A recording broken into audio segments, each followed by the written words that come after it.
3, 2, 1.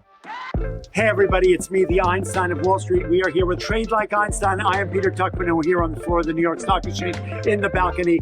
History is made in this building every single day. Somebody with my long-term experience, I've been here for 137 years. It is my responsibility to help teach you how to navigate this market successfully. Boom! Hey everybody, quarter for 250,000 with 3 A's. Take them right here in the New York Stock Exchange with my man, Dan Ives. July is history. Oh, August is a mystery. Let's talk. We finished it out. We had earnings, wild earnings, right? Microsoft, Meta, blew out earnings, right? You've had Amazon, good earnings, but disappointed, right? We've got the Fed meeting yesterday. We talked about it. I kind of thought we should have pivoted. I just had a nice chat with Steve Leisman, who said, why would you overrun an engine when you don't need to do that, when you should back off? I kind of think he's in the same school as you. But the data, if you look at the data that just came in, it supports now those two dissenters that they should cut. Really? So you're saying that because what? Because unemployment went to 4.2 from 4.1 and they revised the employment numbers? So you're saying we should have cut? I'm saying it now gives a path to cut in September. Okay, fine. But look, if you look at big tech... But we didn't know that yesterday. You didn't know it right, yesterday. But so now think about the market setup. Market's pricing in 2 cuts rest of the year. Really? So now market's pricing in 2 cuts rest of the year. You combine that with strong earnings from Microsoft, right? Amazon, Meta, right? Overall big tech. It shows the AI revolution is going into its next stage of growth. Okay. So that is a great combination once the Fed starts to cut into a market that goes up significantly. Right, but today we're under major pressure here. We're down 100 plus points on the S&P.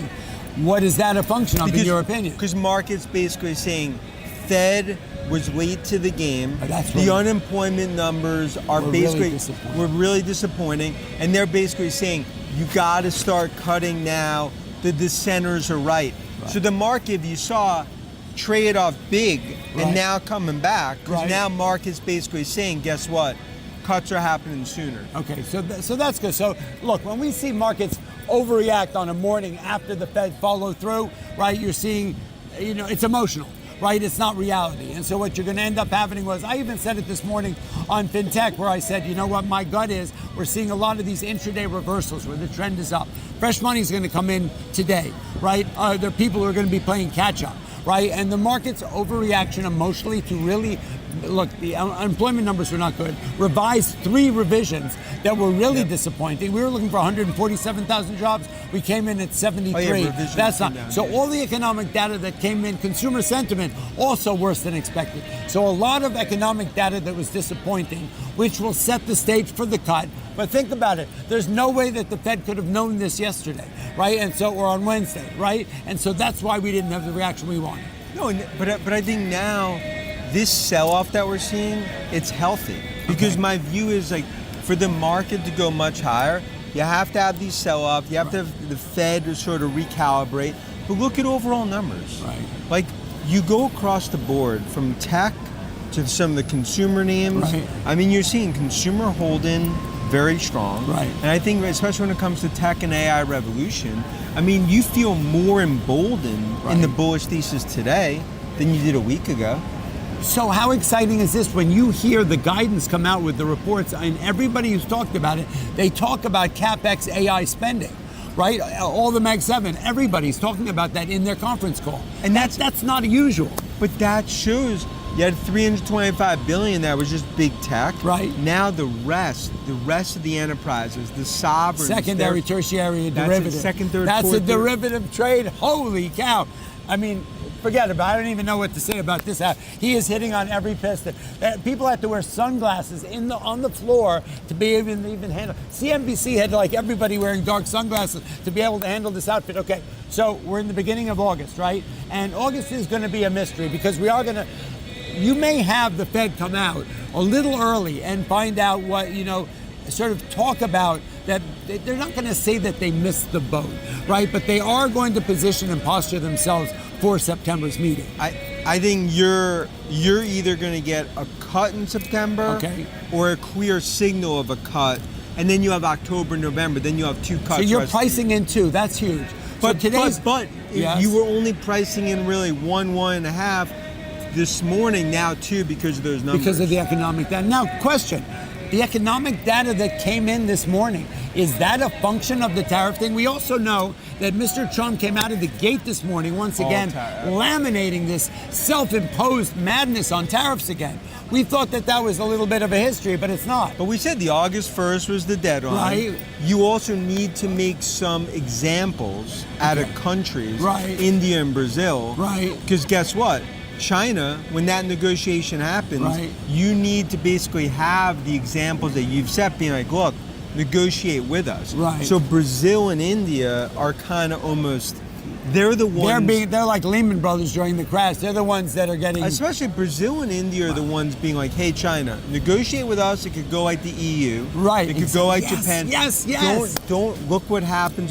But also, we will also I say, like the way you think. if you think about tariffs now, let's call it 18% is Right. kind of the blended Okay, rate. you went from 10 to 15 up to 8, so you're ratcheting but up the a little. street needs to see probably 15%. Right. But again, as me and you've talked about for months, it's in chalk or pencil. Right. These are not. These are not etched in stone yet. We're not like talking the Flintstones. They're gonna- right? They're not tapping it No, into I the mean, rock. it's all part of the So are you digging what we just said here? So think about it, right? China is the ultimate negotiating venue that we're looking at. We need to deal with China. But on the way there, what Mr. Trump is basically doing by setting the stage with India and with Brazil is by showing that, you know what, guys, I'm back to playing hardball a little bit, and I'm setting the stage for China to understand that I want to make a deal, but would you rather go the way of Brazil or would you rather go the way of the EU? That's huge for what you just said. And I think that's really the dynamic that's playing out. So you know what? It's fascinating. I kind of thought, I didn't think it was over, but what you're doing is, so we're in the middle of the summer. This is important stuff, right? So you always said that the path to us making deals across the globe is not going to be an easy one. There are going to be bumps in the road, pebbles in our shoe. We are going to run into some obstacles, but that does not mean that this is a bubble. That doesn't mean that this is the end of the rally, right? Where are the Bears? The Bears are very short but term. also the rally, but think about big tech earnings, what you heard. Blowout. But it's not, those are massive blowouts that now shows the second, third, fourth derivative playing out. That's important. So just so you understand what we're saying, you've got the Mag 7, you've got NVIDIA, right? But there are secondary and tertiary derivative plays in the AI space that are announcing in their earnings call this quarter about CapEx spending in AI. That's never been done before. That was not part of their wheelhouse. So that's huge. So this, you know what, it completely endorses your story that we are in the middle of an AI revolution. We're in inning number 2. It's 8 o'clock in a party that's going till 4 a.m. It's 10 p.m., 10:15. Right. It was 9 p.m. Right. Party goes to 4 a.m. Party goes to 4 a.m. Studio 54. We're back in the 1980. game. There you go. I love you. Have a great night. Trade like Einstein. Einstein and Ives, blowing it out of the water. Stick with us. And that's all I got to say about that. Boom.